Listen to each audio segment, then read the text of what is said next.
เป็นปึกเลยพี่น้องเนาะอันนี้ใบยังน้อยใบควายใบพันกีบเด้อพี่น้องเด้ออันนี้เนาะประมาณเนาะเนี่ยนี่ไอ้บ่มา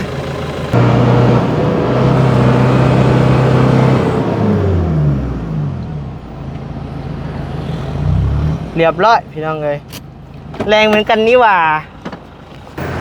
ขึ้นเรียบร้อยแห้งอยู่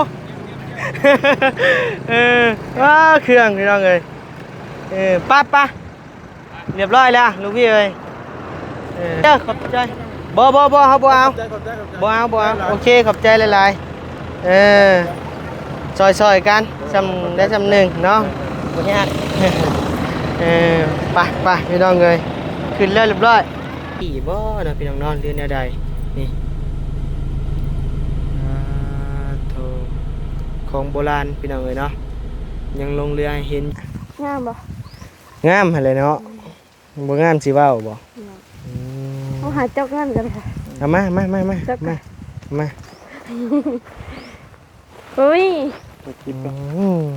กะมามื้อนี้พี่น้องเลยเนาะก็คือบ่นิวได้เว้าไว้นะพี่น้องเนาะมาแจ้งข่าวให้หรือข่าวดีข่าวดีได้ข่าวดีบ่ข่าวดีขอบคุณแม่ใหญ่ใจดีจากอเมริกาบ่ขอให้แม่อยู่ดีมีแห้งขอบคุณอาใหญ่ใจดีจากฝั่งไทยขอให้อ้ายอยู่ดี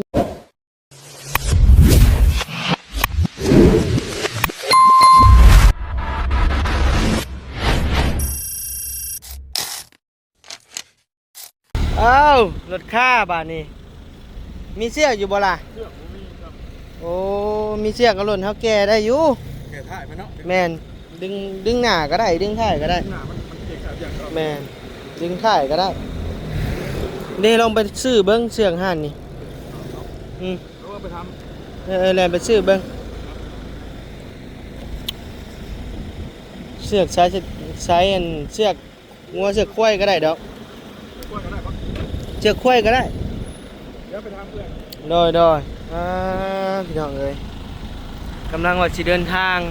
แต่กรถเพิ่นพี่น้องตกคุงค่าเลยว่าสั่น เห็นกำลังสิไปเวียกพี่น้องเลยเนาะกำลังว่าจะเดินทางขึ้นเซโปนเดซิแลนไป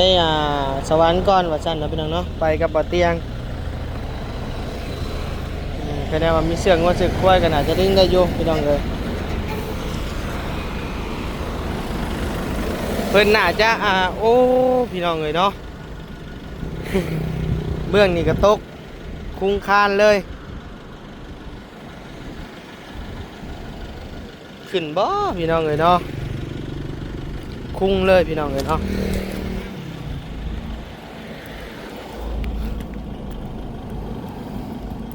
คุ้งคานมับพี่น้องเลยเนาะขึ้นบ่พี่น้องเลยเนาะคันลากก็ได้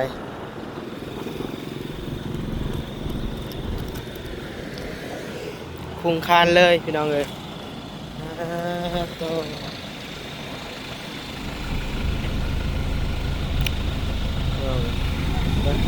ทำไมก่อนใช้ไพ่บ่มันเป็นสายอันนี้จามเลยมันได้อยู่บ่ลองเบิ้งสั่งพอมันคุ้งอันนั้นเลยได้คุ้งแหนเนาะมันคุ้งหัวน่ะเลยเฟื่องค่ายเลยถ้าว่ารถลูกพี่เขามาใครอยู่รถมันเป็นโฟวินรถบ่อเตียงพี่น้องเลยเพิ่นมีสายดึงกันแน่แล้วกันลองเบิ้งได้บ่เอาช้อนทั่วเปล่าหนึ่งไปซื้องัวแล้วง่ายกว่าเอาอ่ะงัวมันขึ้นปะแม่นเชือกใหญ่ๆจะมีโป้นี่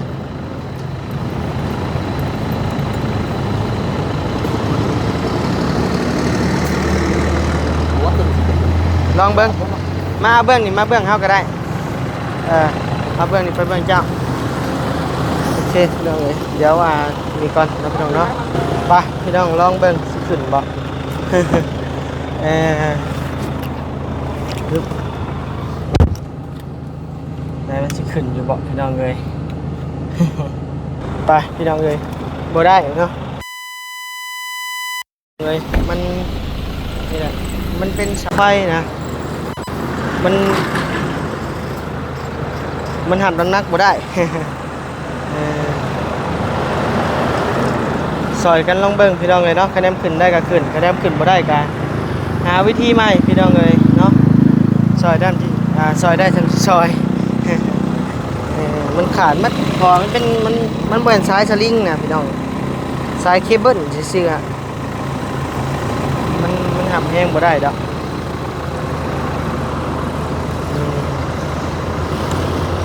ถ้าบะเตียงมาใครแน่พี่น้องเลยเนาะทางบะเตียงเพิ่นมีสายสลิงดึงขึ้นได้อยู่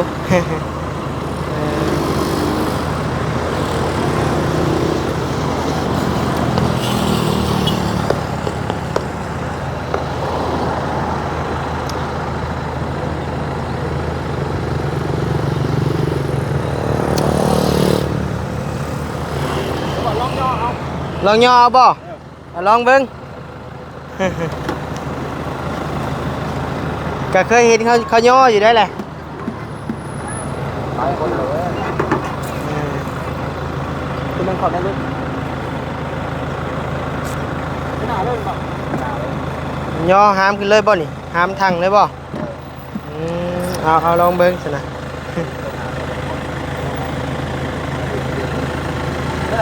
ฮึบฮึบบ่ได้นักได้เจ้าบ่มีสายสลิงบ่อ้าย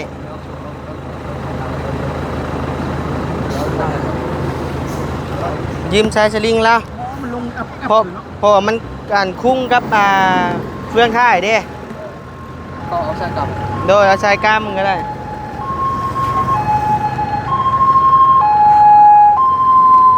ตีนบกคุ้งดินเลยอ่ะพี่น้องเบื้องนี้กระตกมาเบื้องนี้กระตกพี่น้องเลย มันลอยป่ะ ร้อยหมดแล้วก็มันคุ้งเผากลางมันเด้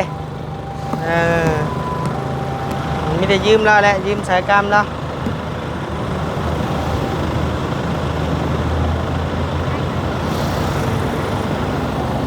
พี่น้องเลยเนาะ ซอยกันพี่น้องเลยเล็กๆน้อยๆ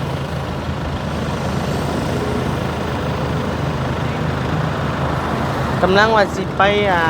สวรรค์วันนี้จะเข้าในเมืองกับปะเตียงว่าซั่นเนาะพี่น้องเนาะปะเตียงก็หาแต่ออกมาแต่บ้าน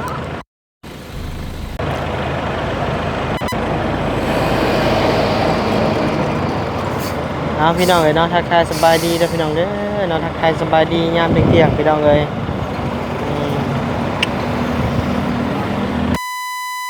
ไปพี่น้องเอ้ยเนาะเดี๋ยวจะไปลากทั้งหน้าพี่น้องเอ้ยเนาะพอได้สายสลิงมาแล้วโอเคพี่น้องเอ้ยเนาะ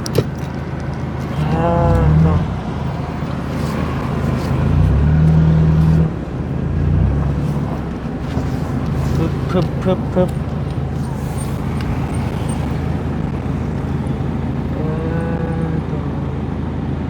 ลากทั้งหน้าสิยากกว่าพี่จักนี่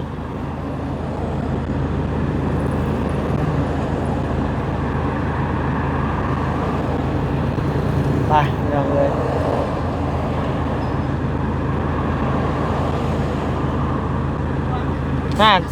เฮาว่าทั้งหลังเฮาว่า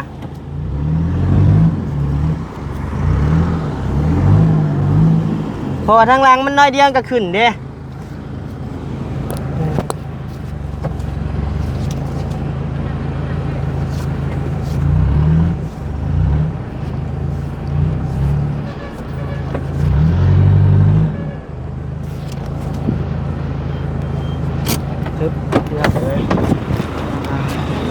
มันต้องเป็นทางหลังเพราะว่าตีนมันสิขึ้นแล้วทางหลังพี่น้องเลยง่ายไหมก่อน รอรุ่นน้ำการพี่น้องขึ้นบอกเลยว่าขึ้นนะพี่น้องเนาะเนี่ยนี่ไงบ่มาเบิ่งมือจับเลย ได้แหละฮะโอเ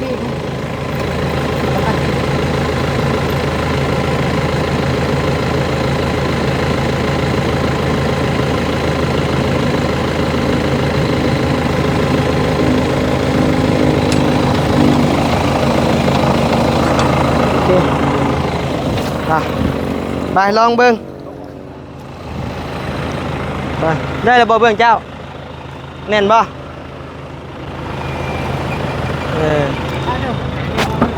โดยตึ๊บลองเบิ่งจะขึ้นหรือจะล่วง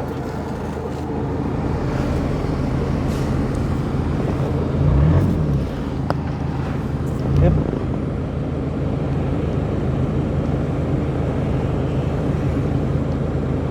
ถอยป่ะตึ๊บพี่น้องเลยใช้เชือกขึ้นยาว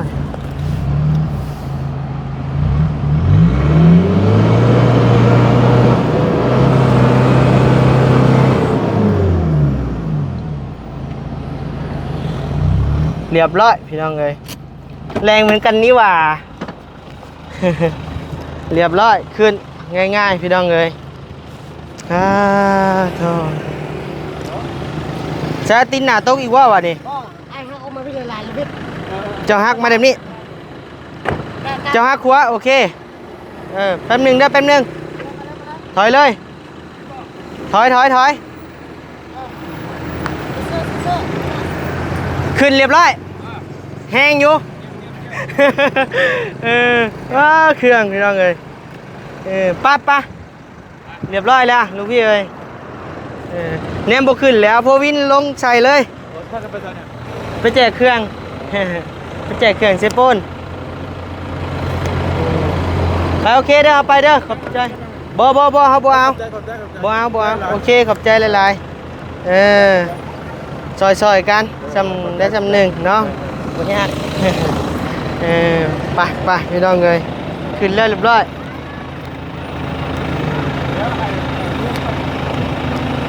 ไปเดินทางเฮาก็ได้พี่น้องเลยบาทนี้เนาะอะไร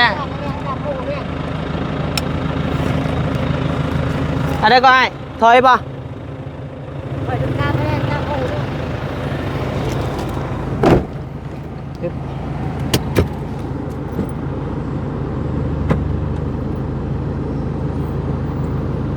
ได้ป่ะ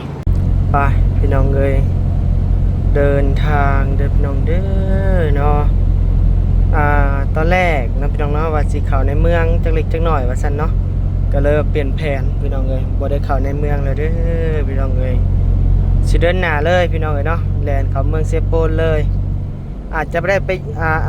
ปเยี่ยมน้องน้อยนั่นแม่พี่น้องเอ้ยเนาะไปเยี่ยมน้องน้อยแล้วก็น้องน้อยน้องสายฟ้าบอกประมาณนั้นละพี่น้องเอ้ยเนาะเราจะไปเยี่ยมอยู่ก่อนเดินทางเนาะพี่น้องเนาะเดินทางกับประมาณ4 ค่ำๆพี่น้องเอ้ยเนาะเดินทางนำก้นกันกับบ่อเตียงแต่ณตอนนี้ทั้งบ่อเตียงเพิ่นไปแวะกินข้าวอยู่พี่น้องเอ้ยเนาะบ่อนิวกินและอิ่มแล้วก็เลยบ่ได้แวะเลยสิมาหับเอาทางบ่อยาวพี่น้องเอ้ยเนาะบ่อยาวเดินทางนำเด้อพี่น้องเด้อเนาะมื้อนี้ก็คือว่ารถหลายเด้พี่น้องเอ้ยเนาะรถอยู่บ้านบ่นิวผมโมพี่น้องเอ้ยอันนี้เดินทางไปเงินบ่อยาวพี่น้องเอ้ยเนาะ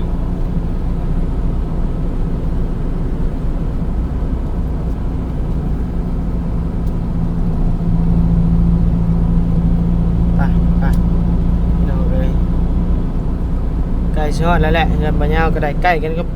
ห้องหมอพี่น้องเอ้ยเนาะห้องหมอใหญ่อยู่ในเมืองอุทุมพรนั่นนี่แหละเป็นห้องหมอของทหารพี่น้องเอ้ยเนาะห้องหมอ109เป็นเอิ้นห้องหมอ109นี่เด้พี่น้องเอ้ยตัวบ่นิวพาแม่น้องเทพมาแหละพาแม่น้องเทพพาน้องแต้พายังมาหลายคนอยู่พี่น้องเอ้ยพามากับปะเดินทางพี่น้องเอ้ยไปพ่อกันอยู่พุ่นแหละพี่น้องเอ้ยเนาะใส่ปลาเน่าเป็นเบิ่งพาพี่น้องไปเบิ่งเงี้ยปลาเน่ากัน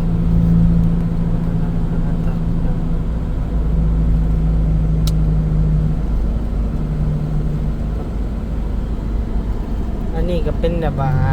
ตอนสมัยตะกี้เป็นหลบกันบ่เนาะพี่น้องเนาะก็นี่บ่นี่สงสัยอันนี้จักอีหยังพี่น้องเอ้ยเป็นป้อมยามบ่หรือว่าแนวใดเนาะพี่น้องเนาะนี่เดี๋ยววันนี้พาพี่น้องขี่กันไปเบิ่ง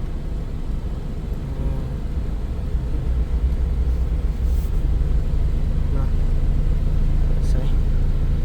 รถไฟมันจอดอยู่นี่กายเป็นนี่เรื่องบ่ยาวพี่น้องเอ้ยเนาะเรื่องบ่ยาวซะแนวพี่น้องเอ้ยนี่นะพี่น้องเอ้ยเนาะบอนิวอยู่ชิโน่แท้ๆก็ยังบ่ได้ฮู้ได้ว่าอีหยังนั่นพี่น้องเอ้ยเบิ่งพี่น้องขี่ไปเบิ่งไปป้อมทหารบ่พี่น้องเอ้ยเล่นแนวใดเนาะพี่น้องเนาะปึ๊บ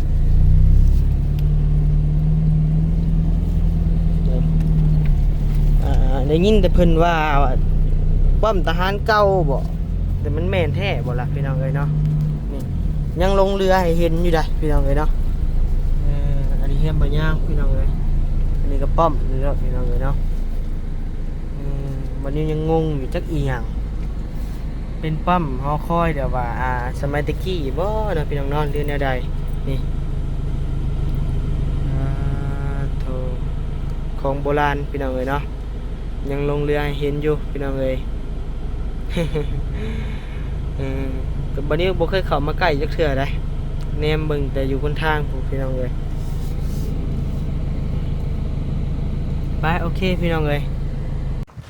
ไปพี่น้องเอ้ยเป็นยังอ่ะนะหูอื้อเลย หูบาดนี่ สองมือเลย หูบ่เคยแต่ต้นขี่รถลงภูเฮาน่ะมันนะอันนี้มันบ่ได้ลงปู มันอยู่ทงเพียงอยู่ติ ยังอยู่ตรงเพียงอยู่ก่อนนี่ แล้วแปลกๆติมันเว้าเลยเสียงเอาวนมาหูแม่นเคยอยู่บ่เคยอยู่ตอนขี่รถลงภูโอ้เจ็บแน่นอยู่นี่บ่เคยได้จังหวะมันเป็นหยังนะพอที่ว่านี่โดยพี่น้องเอ้ยเดินทางมาฮอดเฮือนน้องน้อยเลยเด้อพี่น้องเอ้ยเอาสบายดีเด้อบ่ปองเด้อสิเดินทางขึ้นเหนือพุ่นแหละเมืองเซโปนพุ่นแหละแจกเครื่องบ่โดยนี่แหละทางแม่เย็นจุดงึ้งนี่พึกนี่ในรถอีกได้อหาบ่ปองเอ้ยบ่ใช้จะมาเบิ่งมึงดูนะแม่ดิโดยไปแม่นไปเลยว้ายโอ้ทางแม่เย็นจัดให้ว่าซั่นแม่เย็นกับครอบครัวแม่เย็นแหละจัดเต็มมาดิโอ้ยกว่าผมมีไทยทั้งนั้นเลยมีไทยเลย30กล่องโอ้โหคักของไผนี่น่ะของเฮานี่แหละว่านัดกับลูกพี่ว่าสิไปนอนป่านอนปูนะไปแจกเครื่องเลยก็สิไปพักอยู่ป่าเลยว่าซั่นนะเปลี่ยนบรรยากาศบ่โดยกับพังเบิ่งจักสิไปได้ฮอดซำใดดีละเบิ่งโตแท้โดยเพราะว่าจะมีเครื่องที่ก็ดีแล้วเนาะไปเข้าหมู่บ้านใหม่ๆนำแน่โดยเพราะมันเกิดปวดทุกข์ยากเกิดหลายอยู่ดวงหลายอยู่เซโปนนั่นแหละไปหอบกินนี่เสียดายว่าเครื่องบ่พอมาหอบนี่ทั้งแม่เย็นครอบครัวเพิ่นก็จัดหนักให้เลยกับทางเสื้อผ้าก็เป็นทางของซาวน่า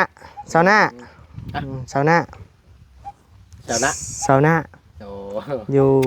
นาซายเฮานี่แหละใกล้ๆเฮานี่แหละมีเสื้อผ้านำบ่มีเสื้อผ้านำดีแล้วทางหลังเป็นเสื้อผ้ากับขนมยายเด็กน้อยเฮาขึ้นรอบนี้หลายคนอยู่แล้วว่าลูกพี่นำบ่าวยาว 3-4 คนบ่าวเมฆแม่ว่าเดี๋ยวพ่นก็1เดือนอาจารย์เล่าบ่โดยแต่ว่านั่นเมื่อวานนี่ลงมาก็ยัง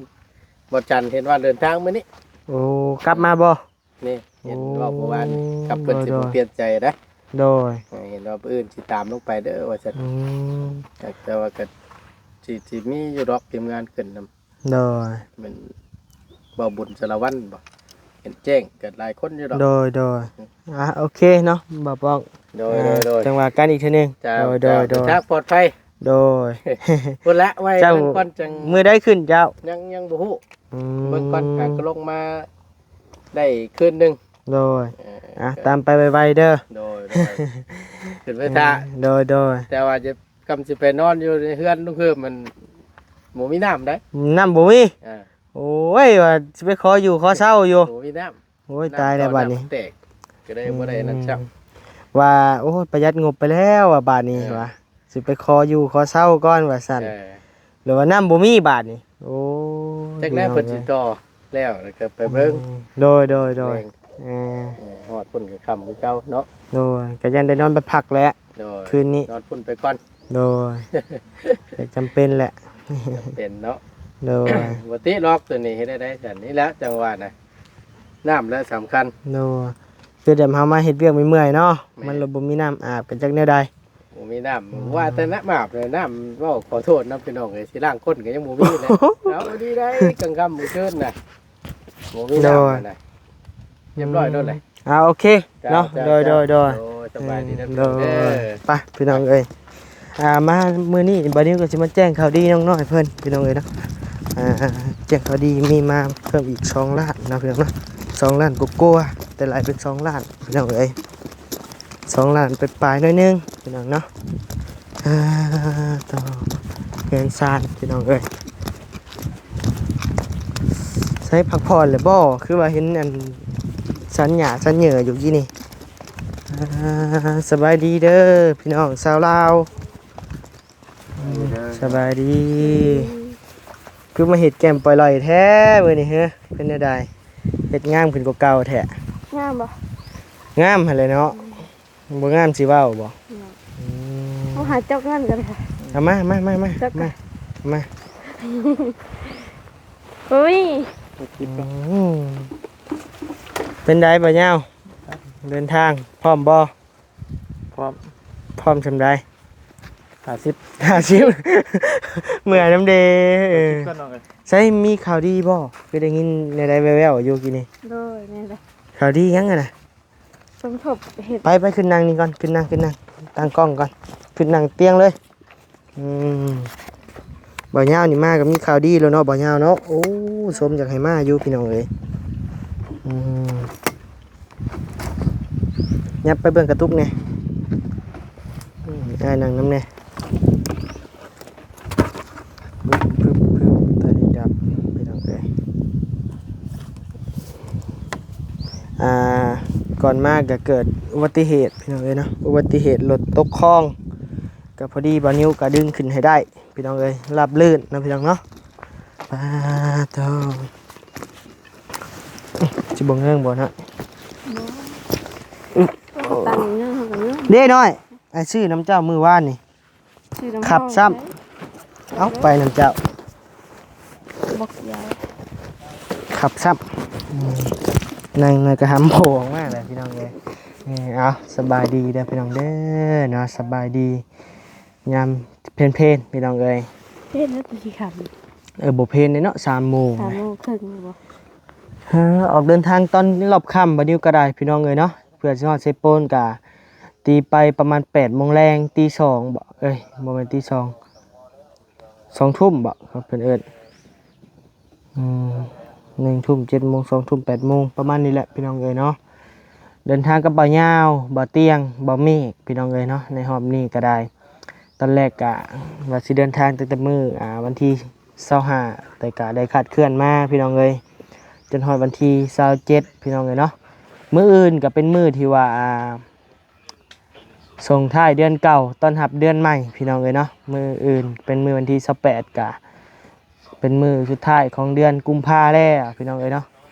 เดือนแห่งความรักพี่น้องเอ้ย14 กุมภา15 กุมเจ้าพี่น้องเอ้ยเนาะแม่นบ่น้อย14 กุมภา15 กุมเจ้าเขาว่า จังเฮาบ่ ได้ยินเขาว่านะพี่น้องเนาะเดือนแห่งความหักพี่น้องเอ้ยกะมามื้อนี้พี่น้องเอ้ยเนาะก็คือบ่นิวได้ว่าไว้นะพี่น้องเนาะมาแจ้งข่าวให้หรือข่าวดี ค่ะนี่แหละ ได้ข่าวดีบ่ เด้อ ข่าวดีนี่เป็นข่าวดีว่าอ้ายมีเงินสมทบทุนเข้ามาอีกจำนวน2 ล้านกว่าเด้อน้องเด้อมีเงินสมทบเข้ามาอีก2 ล้านกว่าทางแม่ใหญ่ใจดีจากอเมริกา1 ล้านกีบทางอ้ายใหญ่ใจดีจากฝั่งไทย 2,000 บาทเด้อเนาะ โดย กะ มาแลกเป็นเงินกีบแล้วก็ได้อยู่ล้านกว่าๆพี่น้องเอ้ยเนาะแปลว่าสมทบมาก็พอดี2ล้านพี่น้องเอ้ยเนาะ2ล้านกว่าๆกระเพาะขึ้นพี่น้องเอ้ยมื้อนี้ก็ได้ขึ้นอีกแล้วไปกินต้มแซ่บว่าซั่นเนาะต้มแซ่บบ่แซ่บต้มแซ่บมันเผ็ดๆนะพี่น้องเอ้ยไปสดเข้าไปแล้วว่าขึ้นอีกแล้วพี่น้องเอ้ยวัดก็ยังบ่ทันได้ดีกระเพาะก็ขึ้นอีกแล้วพี่น้องเอ้ยเนาะเมื่อยน้ำดีร่างกายพี่น้องเอ้ยตึบอีหยังนี่น้อย น้อย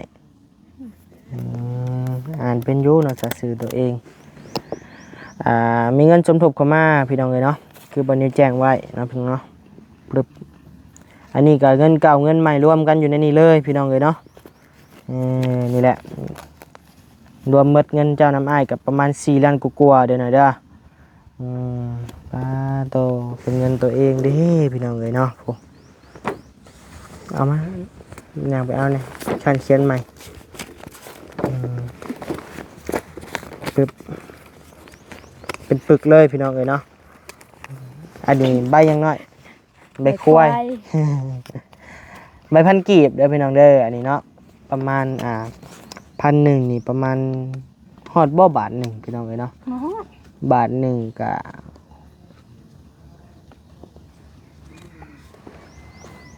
บาท1,600บาท1 6,000บ่วะบาทหนึ่งฮอดบ่บาทหนึ่งพี่น้องเลยเนาะอันนี้1,000ฮอดบ่บาทหนึ่งใบพันได้นี่พี่น้องโอ้อันนี้ใบพันกีบเด้อพี่น้องเด้อเนาะใบพันกีบของเราอันนี้แม่นใบ5,000กีบของเราพี่น้องเลยเนาะ5,000กีบนี่เดี๋ยวเพิ่นเขียนไว้อยู่เป็นเงินลาวนะพี่น้องเนาะอันนี้เป็นเงินสมทบนะพี่น้องเนาะเงินน้อยๆเฮานี่แหละสิเจาะน้ำพี่น้องเลยเนาะเจาะน้ำกับ4ล้านแต่กับบ่นิวก็น่าจะได้เข้ากันกับบ่ยาวพี่น้องเลยเนาะคนละ2ล้านตัวน้อยผมเป็นมหาเศรษฐีครับผมเงิน2ล้านเนี่ยเป็นเงินบาท2ล้านนี่โพโธพี่น้องเลยสิไปออกรถคันใหม่เลยซะจับเบิ่ง1 2 3แซะพี่น้องเลยก็มาแจ้งให้น้องน้อยได้ฮู้นำกันเนาะเรื่องเจาะน้ำเจาะในกับพุ่นแหละเด้อเดินทางมาแต่เซโปนก่อนสิเจาะให้เด้อประมาณอีก5-6 มื้อหรือว่า7 มื้อเดินทางมาก็จังว่ากันเนาะหรือว่าบางเทื่อก็10 มื้อคะแนนมีเงินเช่าค่าห้องอุกใจได้นำค่าห้องพี่น้องเลยเนาะก็ว่าเงินลุงเฮิมกะคือฮู้และนำมันบ่มาพี่น้องเลยเนาะก็ต้องได้เช่าห้องอยู่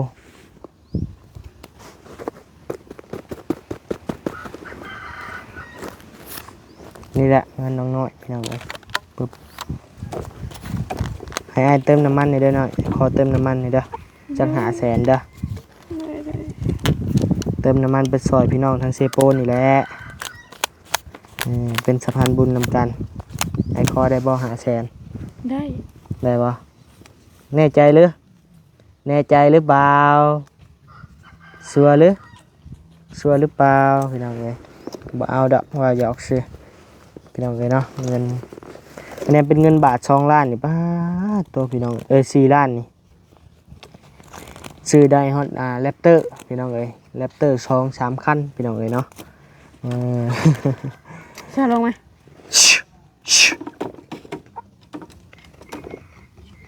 โอ้มันคาหักได้ฮะก็มีแต่จับไว้ก็ขอบใจเพิ่นทางเอิ้นว่าแม่ใหญ่ใจดีจากสหรัฐอเมริกาก่อนเนาะเอาอีกบัตรแล้วก็ทางอ้ายฝั่งไทยนะนบมือขึ้นขอบคุณแม่ใหญ่ใจดีจากอเมริกาบ่ขอให้แม่อยู่ดีมีแห้งความเจ็บบ่ให้ได้ความไข้บ่ให้มีปรารถนาสิ่งใดขอให้ได้สิ่งนั้นสมความมุ่งมั่นปรารถนาอย่าเจ็บอย่าจนลำรวยๆเด้ออ้ายใหญ่ใจดีปะนี่ขอ อบคุณอายใหญ่ใจดีจาก ฝั่งไทย คนไทยขอให้อ้ายอยู่ดีมีแห้งความเจ็บบ่ให้ได้ความไข้บ่ให้มีปรารถนาสิ่งใดขอให้ได้สิ่งนั้นสมความมุ่งมั่นปรารถนาอย่าเจ็บอย่าจนลำรวยเด้อสาธุ สาธุเอาทางบันนิวก็ขอขอบคุณขอบใจทางอาใหญ่ใจดีและแม่ใหญ่ใจดีจากสหรัฐเด้อพี่น้องเด้อแล้วก็อาใหญ่ใจดีจากฝั่งไทยเนาะทางแม่ใหญ่ใจดีเพิ่นก็อยู่เป็นคนลาวนี่แหละแต่ไปอยู่ต่างประเทศพี่น้องเอ้ยเนาะเพิ่นก็ได้สดซอยมาจำนวนเงิน1ล้านกีบนะพี่น้องเนาะทางอาใหญ่ใจดีเฮาก็ได้สดซอยมาเงินจำนวน2,500ให้บันนิว500ให้น้องน้อย 2,000 เด้อพี่น้องเด้อเนาะในคลิปที่แล้วบันนิวแจ้งผิดว่าเพิ่นโอนมาแต่ 2,000 ว่าซั่นนะพี่น้องเนาะในคลิปนี้ไปเบิ่งไปหับเอาเงินอยู่หั่นสตาร์หรือว่า 2,500 พี่น้องเอ้ย ตกใจบัดนี้ก็ได้โอ้แจ้ง FC ผิดแล้วว่าซั่นนะพี่น้องเนาะเอาจังได๋ก็ย่านะพี่น้องเนาะขอบคุณขอบใจที่ว่าไว้วางใจบัดนี้มาเป็นสะพานบุญให้ในครั้งนี้เนาะบัดนี้ก็ขอให้ทั้งอ้ายกับแม่อยู่ดีมีแรงเด้อเนาะความเจ็บบ่ให้ได้ความไข้บ่ให้มีปรารถนาสิ่งใดขอให้ได้สิ่งนั้นสมความมุ่งมั่นปรารถนาอย่าเจ็บอย่าจนร่ำรวยๆเด้อเนาะทั้งแม่ทั้งอ้ายสาธุน้อยเอ้ยอ้ายสิได้ไปป้าเลยได้บัดนี้ได้มีของผักของต้อนอยู่บ่พอได้กินน้ำทางกล้วยกันสุกแล้วบ่ กล้วยก็ยังบ่สุกมะฮุ่งก็ยังบ่สุก หุ่งก็ยังบ่สุกซ้ำบาดตายมีบ่มาเขียบมักหยังเท่านี้ หมักเสียบบ่มีเด้อ ให้บ่ย่าตำมังงิ้วให้กินเป็นหยังวะบ่ย่าเว้ยตำมังงิ้วให้กินดีกว่า บ่มีแห้งแล้ว บ่มีแห้งแห้งไปใส่เมิดผู้มังงิ้วอ่อนอยู่เทิงพุ่นนั่นน่ะเนาะเขาตำมังงิ้วอ่อนหรือมังงิ้วแก่ มันแก่ไปแล้ว ใส่เดียวมักน้อยๆฮะยังมีดอกติดหัวอยู่หั่นน่ะ บ่มีไม้อยู่ เจ้าเลยปีนขึ้นไปเอาเอามาอย่าเนียนเลยนะเธออะเก็บเข้าคลังเงินน้องน้อยเพียงเลยเขียนน้อย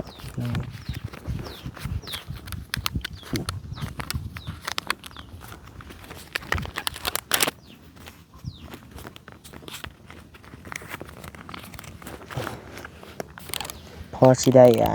หลักไปเติมน้ำมันเนี่ยพี่น้องเลยไว้ในธงนี่แหละ ว่าหยอกเด้อเพียงเด้อ แจ็คสิลักแนวใดแหละถ่ายคลิปแมนอยู่พี่น้องเลย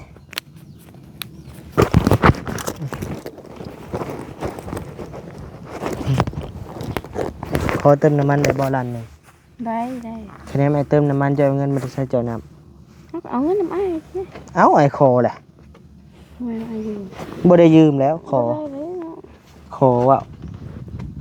บ่ได้ว่ายืมพี่น้องเอ้ยเนาะขอ ก็น่าหาอ้ายสิเอาเงินเพื่อเจาะน้ำบัดนะ เอาก็อดไว้ก่อน กดไป บัดจะใหญ่มาจะกะหา มาทุกคนหาสิใหญ่ ว่าหยอกซีเดอร์พี่น้องเอ้ยเนาะบายโอเคพี่น้องเอ้ยเนาะเดี๋ยวพอกันใหม่ในคลิปหน้าเด้อพี่น้องเอ้ยสำหรับคลิปนี้มีเพียงสำนี้แหละพี่น้องเอ้ยเนาะเดี๋ยวบอนิวสิเดินทางก่อนนะพี่น้องเนาะโดยสบายดีอยู่ดีไม่แห้งมาทุกคนเด้อพี่น้องเด้อบ๊ายบาย